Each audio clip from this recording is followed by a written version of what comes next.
Nuestra presentación lo hemos denominado Cusco, problemas ambientales y alternativas. Y permítame señalar aquí en el tiempo que nos queda, y con mucho gusto, por supuesto, si me dan unos minutos para poder culminarlos, pero en principio quiero señalar lo siguiente. Cusco es una región interesante y de acuerdo a la información formal del INEI, somos un poco más de 1.200.000 habitantes, ¿no? Eso es el 2012. Probablemente ahora estemos bordeando el 1.400.000 habitantes en la región. El aporte que hace Cusco al PBI nacional es alrededor del 2.5%, 2.51 para ser precisos. Pero quizá el reto es de que podemos desarrollar actividades productivas a efecto de que nuestra región aporte con 2.6, 2.8, 3 o 3.5 a futuro, como lo hacen otras regiones, ¿no? Pero hay una cosa que es interesante aquí. Hay un 45% de la población sin acceso a agua de calidad potable. Esto genera, por supuesto, tremendas desigualdades y consecuencias en la salud. Y un poco más de la mitad de la población se encuentra en pobreza. Es decir, ahora somos más pobres que hace algunos años atrás. 42% de la población tiene desnutrición crónica y el 27.6% de los niños tiene desnutrición crónica y anemia infantil. Pero hay una riqueza en nuestro territorio. Hay 34 zonas de vida natural y la disponibilidad de agua que tenemos es importante. De esto vamos a hablar un poquito más adelante. Hay 116.904 millones de metros cúbicos. Y hay 15 áreas naturales protegidas en nuestra región, incluyendo las áreas de conservación regional y 5 áreas de conservación privada. Y hay 800 cuerpos de agua, ricos, por supuesto, para una piscicultura que podría ser trabajado y elevar, obviamente, y dinamizar la economía de nuestra población. Pero veamos algunos datos más. Hemos dividido nuestra región en pisos altitudinales. La zona altoandina, interandina o mesoandina, el bosque nuboso y la Amazonía. Entonces, aquí tenemos algunos datos que son importantes. Obviamente tenemos la superficie y la población.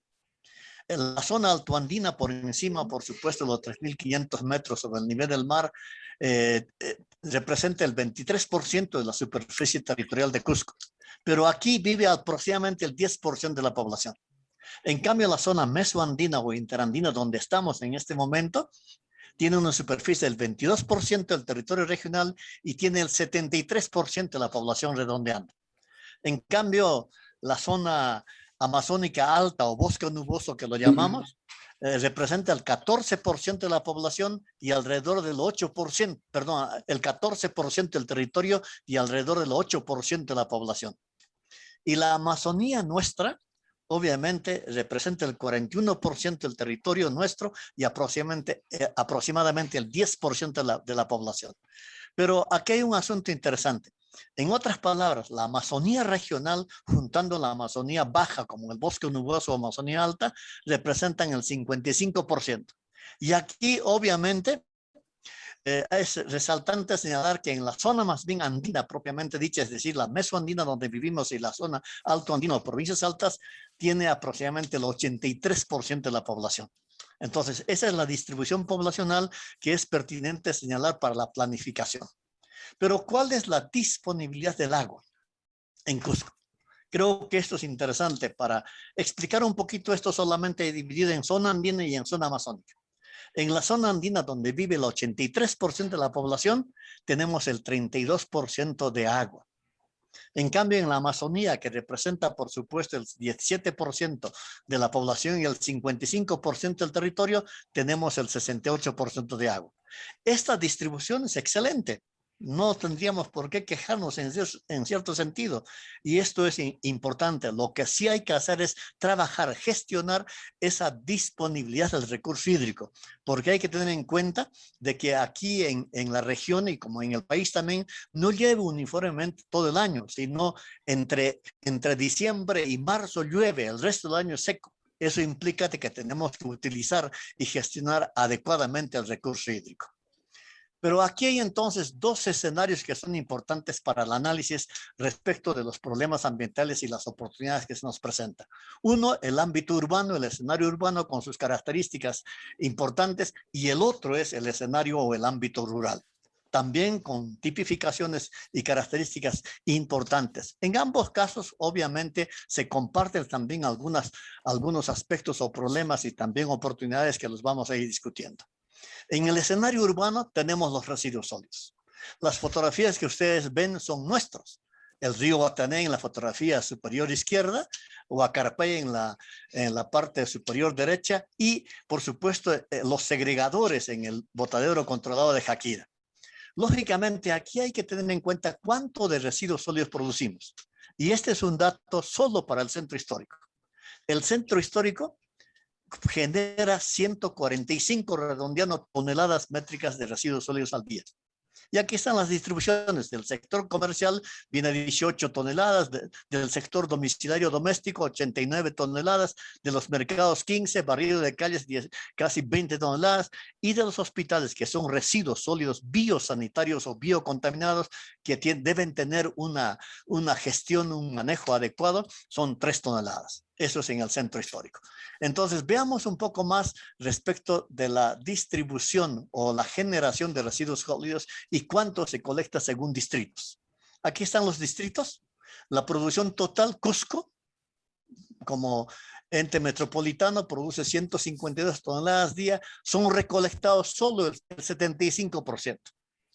Santiago produce 67 toneladas y se colecta el 45%. En otras palabras, el 55% es abandonado en calles, en zonas eriadas, etc. Huanchas produce 73 toneladas redondeando y se colecta adecuadamente, por supuesto, el 55%. Igualmente San Sebastián, San Jerónimo.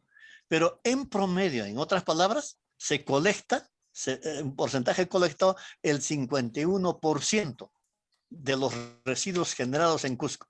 El resto, el 49%, casi el 50%, obviamente está abandonado, generando problemas. Hay que tener en cuenta que la gestión de los residuos sólidos está vinculado a la salud pública, no al ornato, sino a la salud pública fundamentalmente, porque pueden ser un medio de transmisión de diversas enfermedades. Muy bien, vamos a continuar aquí y creo que lo que requerimos en cierto sentido en cuanto a este tema importante, habida cuenta de que Cusco ha perdido una oportunidad de manejar, de gestionar sanitariamente los residuos sólidos. Lo que requerimos es el circuito, la gestión adecuada, responsable de los residuos sólidos, desde por supuesto la generación, el almacenamiento, el barrido, la recolección y transporte y hasta la disposición final. Esto implica que debemos de implementar, como se está haciendo, me parece, en algunos distritos y en la municipalidad provincial, este decreto legislativo 1278. Obviamente, este mandato este decreto legislativo constituye, por supuesto, la ley respecto a la gestión adecuada de residuos sólidos. Pero hay algunas particularidades que son interesantes. Una primera cuestión es de que debemos de tener una disposición final a través de un relleno sanitario. Relleno sanitariamente manejado, donde se debe soterrar nuestros residuos sólidos que ya han debido ser segregados. Y aquí algunas características que mandata este decreto legislativo. La segregación es fundamental porque los residuos sólidos son todavía materias primas para la transformación de otros productos que van a volver al mercado. La segregación, lógicamente, un tema vinculado a este asunto es la valorización. Hay cientos de miles de soles que se están soterrando en los rellenos sanitarios, en los botaderos, porque no se está valorizando. El papel, el vidrio, los plásticos tienen valor en el mercado y pueden ser transformados. Y sin duda alguna la disposición final, estos tres aspectos integrantes que son parte de la gestión integral de los residuos sólidos, obviamente deben de ser contemplados en toda la gestión de residuos sólidos. El otro tema en el ámbito urbano todavía son las aguas residuales urbanas. Las fotografías que ustedes ven son lógicamente aquí en los alrededores, en las microcuencas de nuestros ríos. Estas dos fotografías de la parte superior son fotografías del río Sapi. Y lo que llama la atención es de que se ha construido exprofesamente, vean ustedes este canal colector abierto para hacer de que las aguas residuales, la parte alta de las urbanizaciones, de la parte alta del río Sapi, vayan directamente al río Sapi, como este, por ejemplo, contaminándola, deteriorando, en lugar de recuperar nuestros riachos, nuestras microcuencas, lo que estamos haciendo es contaminar. Esta fotografía del centro es el camal municipal de Caira, cuyos residuos líquidos, por supuesto, contaminan el río Guateney, y en otros escenarios como esta fotografía derecha inferior señala de que directamente al curso de agua se está contaminando con aguas residuales domiciliarias en el ámbito urbano. Vean ustedes, aquí pongo algunas fotografías, me parece interesante para su explicación. Estamos perdiendo la calidad de nuestros cursos de agua. Estos cursos de agua que deben de servir, por supuesto, como un escenario interesante para una serie de actividades. Así este es Guatanay, y permítanme lo que hemos visto en Quillabamba. Este era el otrora río Chuyapi. Pero ¿qué ha ocurrido? Vean ustedes aquí lo que ha señalado formalmente la municipalidad provincial, ¿no? Lógicamente ha construido un colector aéreo, como se observa en la fotografía, para lógicamente recepcionar las aguas residuales de todas las urbanizaciones que están asentadas en la ribera del río Chuyapi. Pero estos no van a una planta de tratamiento, sino directamente van al río Chuyapi. Por lo tanto, eso es lo que está ocurriendo en todos los ríos urbanos en nuestra región y en regiones aledañas. Eso podemos hablar de Sicuani, por supuesto, y de otras ciudades. Pero ¿cuál es el aporte? ¿Cuál es el aporte, en otras palabras, como principal contaminante, obviamente, del río Vilcanota, nuestro otrora río sagrado? Aquí tenemos, por supuesto, el río Guatané es el principal contaminador porque recoge las aguas residuales y no tratadas de una población por encima de los 400,000 habitantes. Vean ustedes aquí, en toda esta cuenca hay 590,000 habitantes. Los residuos sólidos generados por persona a día es de 650 gramos, 0,5 kilogramos.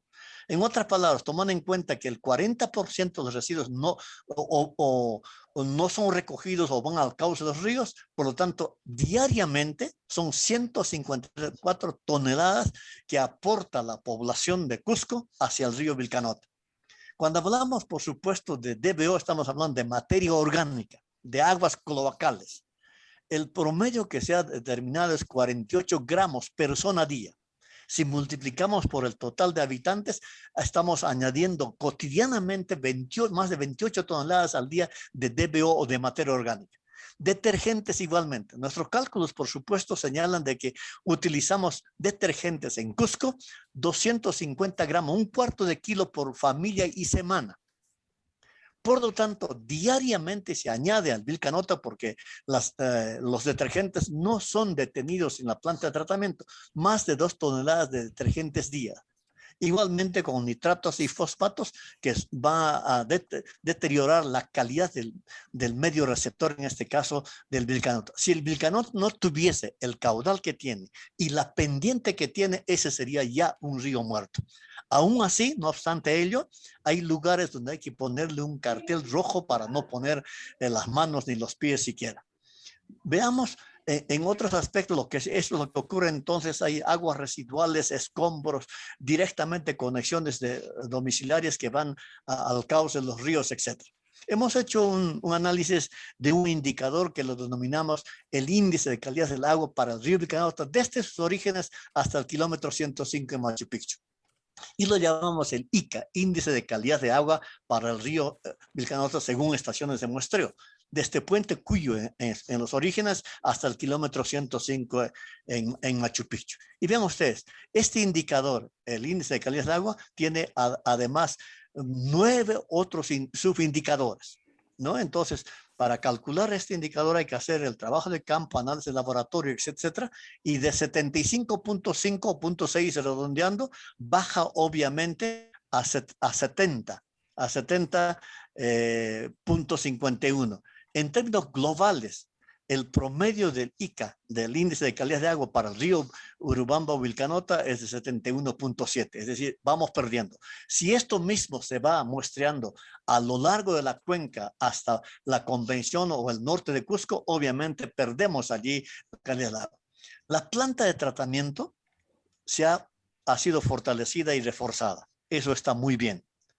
Pero en este momento, por el crecimiento poblacional y porque alrededor de 30,000 habitantes de la zona de Alto Cusco, obviamente eso es positiva la acción de SEDA Cusco, ha incrementado o ha conducido, por supuesto, los colectores de esa zona hacia la planta de tratamiento. Ahorita está en su máxima capacidad.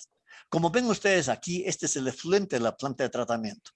Los detergentes simplemente dan un paseo por la planta de tratamiento y luego son eliminados. Entonces aquí hay una situación que es fundamental, la contaminación por detergentes, ¿no? ¿Qué cosas contienen los detergentes? Hay una serie de compuestos, pero quizás lo más importante aquí para nosotros desde esa perspectiva son los fosfatos. Todos los detergentes que conocemos y que los utilizamos a diario tienen fosfatos. Los fosfatos, aquí hay ingenieros agrónomos, son fertilizantes. Por lo tanto, estos fosfatos obviamente fertilizan el agua y conducen lo que comúnmente llamamos, ustedes han visto seguramente lagunas de color verde, el río mismo se pone de color verde, etcétera, por la presencia de estos fosfatos que provienen de los detergentes. Claro, lógicamente los fosfatos no solo provienen de los detergentes, también las actividades agrícolas, pecuarias, etcétera, y aguas residuales, pero fundamentalmente en este caso hay una concentración interesante en los detergentes que utilizamos, más de 2 toneladas día. Entonces, vean ustedes, ese proceso de eutrofización genera problemas en el ambiente receptor, porque las algas, microalgas, crecen rápidamente, pero también su vida media es apenas algunas semanas. Cuando empiezan a descomponerse las algas, obviamente gastan oxígeno del agua, por lo tanto hiede, se convierte en otro compuesto como el ácido sulfúrico, sulfídrico, etc.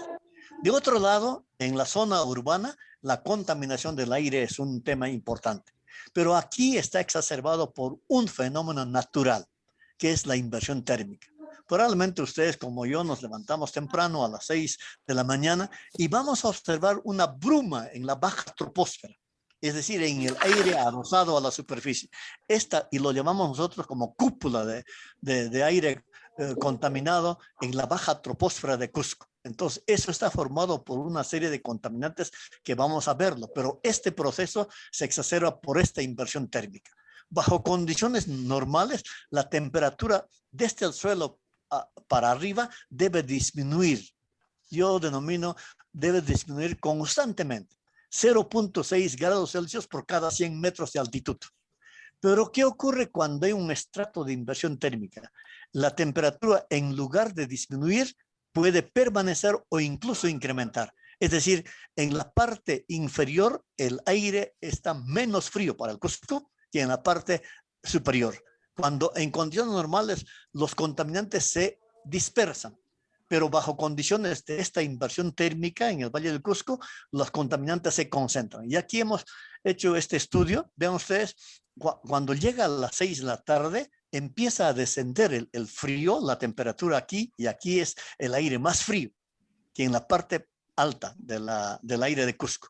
Igualmente a medianoche se observa así y esto permanece más o menos hasta las 9, 10 de la mañana cuando hay una alta irradiación solar. Recién la temperatura desciende, por lo tanto los contaminantes se dispersan, se diluyen, en otras palabras. Entonces, esto es interesante señalarlo de que este problema es importantísimo estudiarlo en el Cusco. El Cusco, como todos nosotros conocemos, está rodeado de colinas hacia el oeste y hacia el norte y abierto hacia el sur. Y la dirección predominante de los vientos viene del sur precisamente, por lo tanto arrastra todos los contaminantes hacia el centro histórico. Por lo tanto, quienes viven en el centro histórico tienen mayores riesgos, por supuesto, de soportar este tipo de contaminación. Ven ustedes, esta es la gráfica que hemos hecho. Aquí está la inversión térmica y vean ustedes, la temperatura desciende hasta aquí y después se estanca o sube un poquito y después nuevamente desciende. Por lo tanto, los que vivimos aquí abajo estamos sujetos a la concentración mayor de esos contaminantes que nos hacen daño. Pero veamos cuál es ese inventario que se hizo hace algunos años: ladrilleras, panadería, transporte vehicular, viviendas y otros más.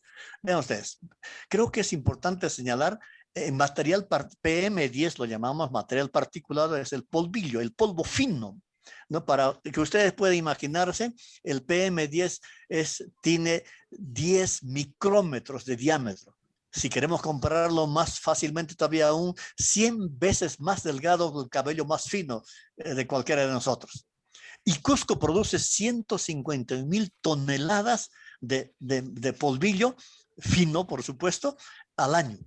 ¿Quién es el principal contribuyente aquí? El transporte vehicular, con casi el 90% o más del 90% de esa producción total, de esa generación total de material particulado. Dióxidos de azufre, corrosivos, altamente tóxicos, que se van a convertir en ácido sulfúrico combinándose con la humedad del aire. ¿Cuánto produce Cusco? Casi 700 toneladas al año. Otra vez, el transporte público produce alrededor del 90% de esos dióxidos de azufre. Y lógicamente los óxidos de nitrógeno, 2.600 toneladas, otra vez es el transporte vehicular. Por lo tanto, estos datos nos están señalando que debiéramos de tener políticas públicas respecto al transporte público, que lo vamos a explicar. Vean ustedes, cuando particularizamos, por supuesto, respecto a la contaminación del parque automotor en Cusco, tenemos estas categorías vehiculares: automóvil, taxi, bus, camión, camionetas, etcétera. Pero vean ustedes, monóxido de carbono genera Cusco, el parque automotor, 6.849 toneladas al año. ¿Quiénes son los que producen más, contribuyen más? Los taxis, con 5.167. Igualmente, cuando hablamos de óxidos de nitrógeno, a la producción en Cusco es 2.400 toneladas métricas al año. ¿Quiénes producen? Los buses. Generan más los buses que las otras categorías vehiculares. Los compuestos orgánicos volátiles, esos que se evaporan y pueden afectar, por supuesto, la concentración de la calidad del aire. 1.264 toneladas métricas. ¿Quiénes son los que contribuyen? Otra vez los taxis. Por lo tanto, aquí hay estos datos nos están impulsando, por supuesto, a planificar respecto del parque automotor en Cusco. Pero veamos otras fuentes. No solamente son el parque automotor, los llamamos fuentes fijas.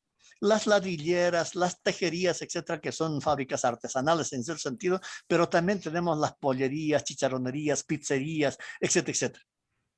También ellos contribuyen. ¿Y con qué contribuyen? Las ladrilleras contribuyen con 1.067 toneladas métricas de material particular de ese polvillo fino, ¿no? La contaminación vehicular es importante aquí. Esas fotografías son de aquí del Cusco, donde ha crecido el parque automotor, pero no ha crecido en la misma dimensión obviamente la planificación en el transporte público urbano, y eso es fundamental, ¿no es cierto? ¿Cuáles son los aportes, por supuesto, de este parque automotor? Como hemos visto: monóxido de carbono, óxidos de azufre, óxidos de nitrógeno, compuestos orgánicos volátiles, etcétera, 11.156 toneladas métricas al año. Y denominamos polvo fugitivo a ese polvo grueso, que lo podemos, digamos, en nuestros dedos y ponemos, por supuesto, por encima de nuestro pupitre, etcétera, 148.000. Eso porque nuestras calles no son barridas, no están pavimentadas, etcétera, etcétera. Entonces, ese polvo fugitivo grueso también afecta ciertamente. ¿Cuáles son las propuestas que planteamos respecto a este tema? Uno, ordenamiento de tránsito. Segundo, vías segregadas. ¿Qué significa esto? Carriles específicos para el transporte público, con su propio semáforo, su señalización, etcétera. Las ciclovías. Creo que la pandemia nos ha ayudado en alguna medida. Tener ciclovías, por supuesto, es interesante. Certificación de aire limpio. Hasta hace algunos años se implementó, por supuesto, en el Quinto Paradero de Tío, un taller, pero eso se abandonó. Sin duda, la revisión técnica, que debe ser obligatoria para todos, y un transporte masivo de pasajeros. Vean ustedes, en el ámbito rural, las consecuencias sí son en cierto sentido devastadoras, que debiéramos de mirar, o las autoridades que gestionan debieran mirar al entorno rural, no solamente urbano. Falta de tecnologías, obviamente rescate de tecnologías ancestrales, etcétera, pero estos escenarios son comunes. El cambio climático ha afectado dramáticamente al sector más pobre y poco protegido. las heladas, las atípicas, por supuesto, cambios de temperatura, sequías, etcétera, o inundaciones, como estamos observando. Uno de los temas interesantes son las quemas e incendios. 2.000 hectáreas al año quemamos en Cusco. Y las consecuencias, ya hay noticias de que ha habido incendios forestales durante estas últimas semanas. El otro asunto es la deforestación. ¿Cuánto deforestamos en Cusco? 12.000 hectáreas al año. ¿Cuáles son las actividades? Obtención de leña y madera, sobrepastoreo, la agricultura migratoria, etcétera, etcétera. Entonces son esas acciones que ciertamente son interesantes. Veamos, a todos nos gusta el fútbol. Un partido de fútbol dura 90 minutos, pero en ese tiempo se deforesta un área equivalente a 43 canchas deportivas. Por lo tanto, creo que aquí hay que ingresar con otro tema que es fundamental e interesante, porque los incendios forestales como la deforestación, etcétera, generan erosión de suelos. Para nuestra región tenemos 1.600.000 hectáreas afectadas con erosión severa, 2.100.000 afectadas con erosión mediana, y, por supuesto, otros millones de hectáreas afectadas con erosión inicial. Pero este tipo de suelos, en cierto sentido, es altamente costoso para su recuperación. Hay desiertos de altura. Esta fotografía superior derecha está tomada aquí en Quispicanchi, en la parte alta.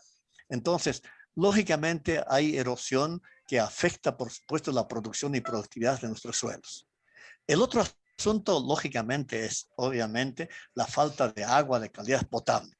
Creo que aquí lo que tenemos que trabajar y proponer es un programa regional de agua y saneamiento. Hay un porcentaje interesante de la población. Sí. ¿Sí? ¿Algo? Te escucho. Sí, sí, sí. Ok, muy bien. Entonces, habíamos dado algunos datos aquí. Hay mortalidad infantil de 25 por 1.000. Mortalidad neonatal 23 por 1.000. Anemia infantil. Brevísima interrupción, Eduardo. Sí, por favor, sí. A los hermanos que están en la sala tengan la gentileza de apagar su micro para dar paso libre a nuestro ponente. Y a nuestro ponente recomendarle, si le es posible, abreviar un poco porque ya nos hemos excedido el tiempo, pero tan interesante y tan valiosa su exposición que le concedemos un tiempo adicional. Ya, muchas gracias. Termino en unos minutos. Muy bien, entonces vean, 45% de la población no tiene agua de calidad potable.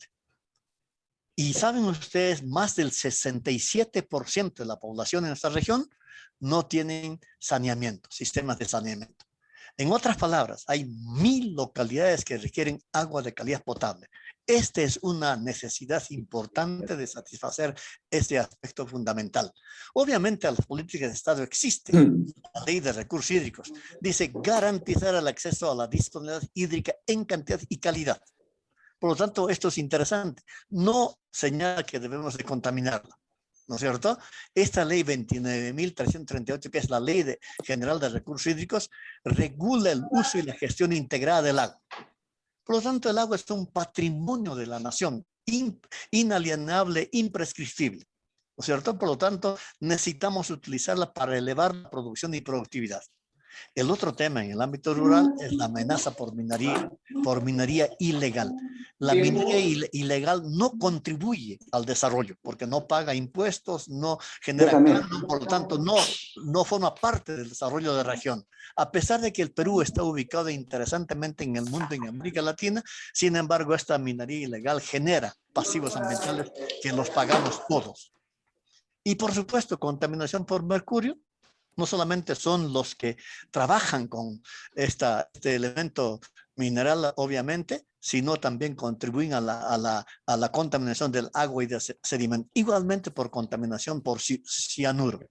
¿Saben ustedes, a través de los estudios de VETIC, señala de que esta región es la más vulnerable respecto al cambio climático? Predes ha hecho un mapa interesante, que en la zona sur estamos sujetos a escasez de recurso hídrico o a sequías, en otras palabras. Y estos son los escenarios más típicos en nuestra región, con pérdidas de sumas millonarias en realidad que podrían haber contribuido al desarrollo.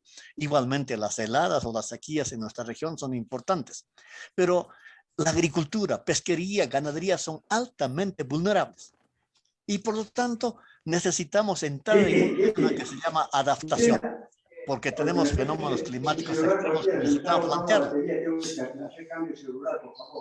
A ver, Eduardo, puede apagar su micrófono, alguien está allí interrumpiendo, ¿no? Oscar, Sí, Pero por hay favor, un tema que es disculpen. fundamental e interesante. Tenemos Eduardo, un recurso, por favor. algunos recursos que son interesantes, el recurso hídrico. Pidiendo disculpas a nuestra audiencia. Ya, vean ustedes, nuestro presupuesto todavía sigue siendo canon dependiente, pero debiera ser hidrodependiente y tenemos que utilizar la energía solar, que es fundamental e interesante. Consecuentemente, hay suficiente, digamos, ese recurso natural que podría resolver esos problemas. En antes hablábamos de vías segregadas. Este es una vía segregada. Y requerimos para Cusco este transporte masivo como lo tienen otras ciudades. ¿Cuáles son las acciones que deberíamos indicar? Nosotros tenemos en el país más de 73 millones de hectáreas de bosques, pero hay un proceso de deforestación. Solamente en el 2013 hemos deforestado 113,000 hectáreas al año. Y eso significa de que deberíamos de trabajarlo adecuadamente a través de procesos de reforestación, lógicamente. Vean ustedes, el potencial hidroeléctrico en el país, de acuerdo al MINAM, de 70,000 megavatios. De esos utilizamos alrededor de 5,000. Pero Cusco tiene un excepcional potencial. Desafortunadamente, el uso de los recursos hídricos para generar energía, en lugar de estar quemando el gas en este momento, ha sido desacelerado. Y sabemos ahora por qué fueron desacelerados. Ustedes saben quiénes han sido las autoridades del Ejecutivo Nacional en estos periodos, y ellos han incentivado a utilizar más el gas en lugar de los recursos hídricos. Pero hay una cosa que es interesante, y con esto termino, es que la energía solar sí es un potencial importante. 8 a 7 kilovatios hora por metro cuadrado. Vean ustedes, Cusco, Puno y Arequipa tiene 8 a 7 kilovatios hora por cada metro cuadrado de reserva solar, en otras palabras. Consecuentemente, creo que nuestros paisanos en las zonas andinas, en la Amazonía, etcétera, no tienen por qué sufrir de sequías, de heladas, de frío, etcétera, o que haya muertes de ganados o de personas humanas o de paisanos nuestros, inclusive teniendo, por supuesto, energía solar. El otro problema es la invasión de la faja marginal. La faja marginal es del Estado, es de todos nosotros. Y no puede haber gente que pueda negociar con la faja marginal, invadir la faja marginal. Inclusive, por supuesto, los gobiernos municipales han invadido la faja marginal para construir alguna infraestructura.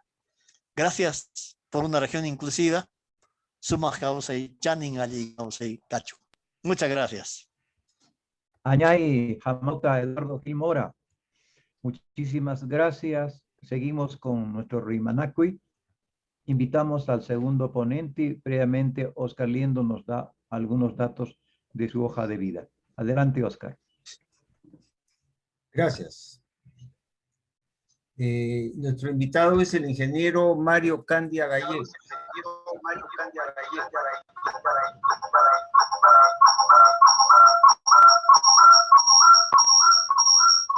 Él es consultor internacional en todo el continente americano, en áreas de ingeniería geotécnica, ingeniería de minas, infraestructura de presas, infraestructura vial. Especialista. Hay que apagar los micros. Un ratito, Oscar, por favor, apaguen los que están en la sala su micro y ahí está bien de realimentación. Por favor, tienen parlantes muy altos. Un ratito. ¿Alguien tiene indebidamente prendidos los parlantes? Ya, vamos. A ver. Adelante, Oscar, por favor. Sí, está habiendo un eco. A ver. Bien, el ingeniero Mario Candia Gallego posee maestría y doctorado en su especialidad. La realimentación se está originando en... Perdón. Muy buenos días. Adelante, ingeniero. Disculpe por el inconveniente del sonido. Sí, no sé si mi micro está activo. Sí, Yo lo así apagué es. hace un rato. Así es, ingeniero. Adelante. Bueno, buenos días.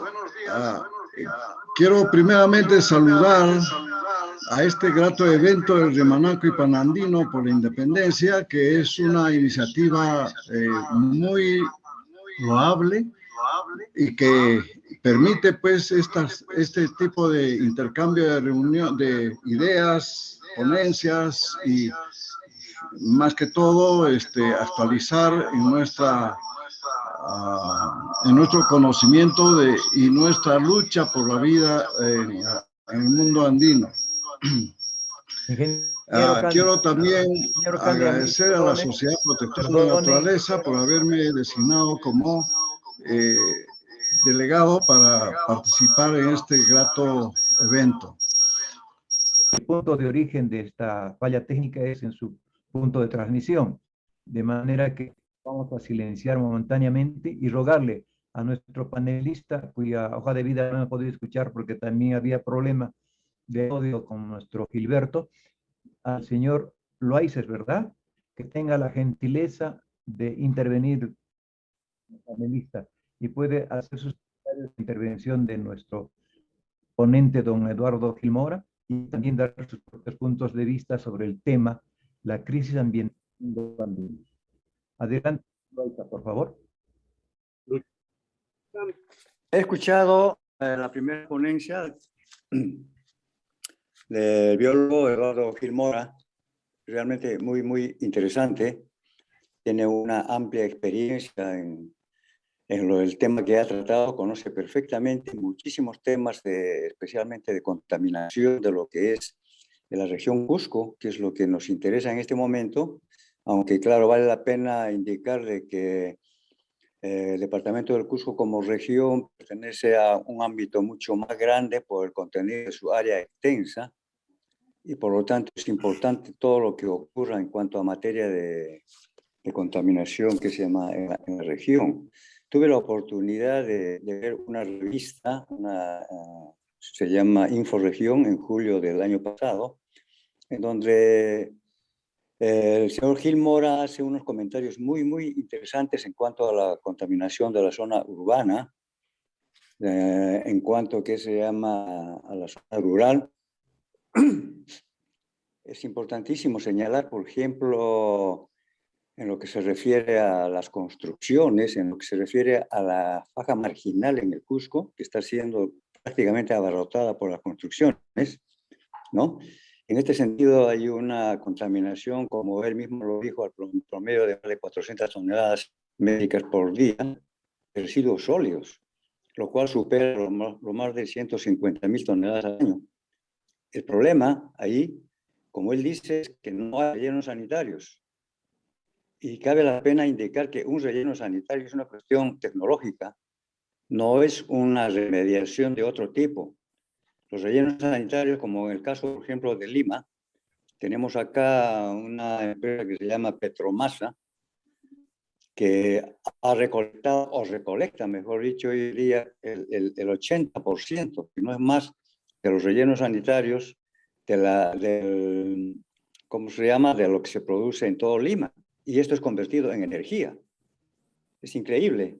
Se lleva simplemente todos los residuos urbanos sólidos, hace una selección, pasa a unos rellenos cavados donde se obtiene gas, metano, y este se convierte en energía. Y esta energía sirve para alumbrado de toda una gran parte de los distritos extensos en Lima. Y eso se puede hacer en Cusco. Esta es una opinión, depende mucho de qué se llama, de lo que se quiere invertir. En eso es una cuestión de inversión. Ahí estamos hablando de tecnología, no estamos hablando de una remediación natural. Es algo importante que hay que tener. También, Eduardo ha hablado sobre el plano rural. Y eso es muy importante. La deforestación es lo que causa la mayor parte, casi más del 47 o 48% de los gases de efecto invernadero. Y la deforestación se produce por muchas causas, principalmente, como ustedes saben, y lo ha dicho Eduardo, es la minería ilegal, uno de ellos, y otro es que es importante el cambio de uso. No sé si ustedes, yo he tenido la oportunidad de viajar al norte en avión hacia Piura y vi cómo una gran parte de la selva ¿qué se llama? En San Martín, es deforestado para cultivar otro tipo de productos como la soya o como la palma. Yo creo que se puede hacer si es que hay los respectivos permisos para ejecutar esto, correcto. Pero si no se tiene el permiso adecuado y si a una empresa le dan un permiso para que deforeste o haga un cambio de uso de 1.000 o 2.000 hectáreas, se ha ido a 10.000 hectáreas. Simplemente ha deforestado una gran cantidad de bosque útil para la absorción de CO2 y ha colocado palma, aceite de palma para consumo humano en Perú, y ni siquiera consumimos todo, se corta a Bolivia, Ecuador, a otros sitios. Entonces, no creo que esa parte no esté bien. En ese aspecto me parece muy interesante lo que se ha preocupado en enseñar minuciosamente Eduardo. Y bueno, hay que tener en cuenta muchísimas otras cosas, digamos, de lo que él ha hablado, y me parece una buena acertación en este aspecto. Indica también que Cusco tiene un promedio de más de 72.000 kilómetros cuadrados, que se llama, siendo el cuarto departamento más extenso en el país, después de Tucayá y Madre de Dios. Su territorio es importantísimo. Independientemente del territorio que es importante, el Cusco es mucho más importante por su aspecto de arquitectura tradicional, antigua, del cual descendemos todos. Y eso es lo que hay que conservar. Aparte, creo yo, de la conservación natural del medio ambiente, para que no seamos grandes colaboradores de la emisión de gases de invernadero, lo que hay que conservar es la naturaleza del Cusco, que tiene mucho más valor. Eso es lo importante. El Cusco es un patrimonio mundial, casi considerado como una maravilla del mundo, y debemos considerarlo así, y el trabajo que se debe hacer por las instituciones regionales como nacionales es conservarla.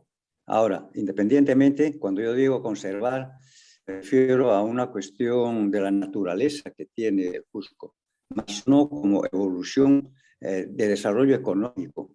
Hay zonas en donde necesariamente tendríamos que introducir tecnología para mejorar parte de los cultivos que son muy apropiados allí. Y ya no queremos hablar más sobre eso porque tenemos como algo como la papa, por ejemplo, es el colmo, colmo digo yo, porque el Perú está importando papa de otros países, cuando somos los oriundos en la papa, es el colmo simplemente. Entonces son políticas que hay que saber adecuar, mejorar, pero con tecnología. Porque sin tecnología no vamos a hacer mucho. Por más que queremos sacar nosotros la mejor papa natural de la región, vamos a producir muy poco. Y no como una tecnología mejorada. Y la tecnología, cuando está bien llevada, no tiene por qué perjudicar el medio ambiente. Obviamente, hay que desechar desde el principio ya lo que es la extracción de combustibles fósiles. Vayamos a otro tipo de energía. Los motores ya no podemos moverlos ahora en ninguna cuestión de tecnología con combustibles fósiles. Tenemos que hacerlo con energías limpias. Y también Eduardo ha señalado, hay en relación que se llama la energía del sol, fantástico, y a eso debemos añadirle algunas otras energías como la eólica o la energía fundamental hoy en día es la energía de hidrógeno, que está salvando a muchos países en el mundo sobre esto, y nosotros no podemos estar atrasados en esto. Tenemos que avanzar, tenemos que investigar, avanzar, aplicar ese tipo de modernismos en tecnología para levantar el aspecto económico. Sin aspecto económico, ninguna sociedad progresa. Absolutamente. Pero eso no quiere decir de que vamos a alterar la fisonomía el patronato, digamos, de toda la ciudad del Cusco, ¿no? Es lo más importante. El Cusco tiene como el mayor ingreso en aspecto económico, es el turismo. Si nosotros malogramos esto, probablemente pueda disminuir esto y eso no queremos.